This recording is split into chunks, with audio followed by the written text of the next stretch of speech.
বাজার স্বাভাবিক রাখতে ১২ই জানুয়ারি থেকে রাজধানীর ২০টি পয়েন্টে ন্যায্য মূল্যে ডিম ও মুরগি বিক্রি করবে পোল্ট্রি অ্যাসোসিয়েশন।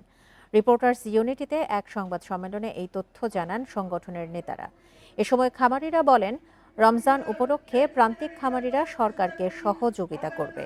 রোজায় ডিম ও মুরগির দাম সহনীয় থাকবে।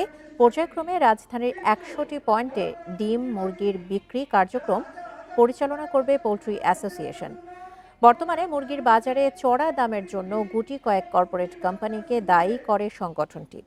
সিন্ডিকেট ভেঙে দিতে সরকারি হস্তক্ষেপ দাবি করেন তারা।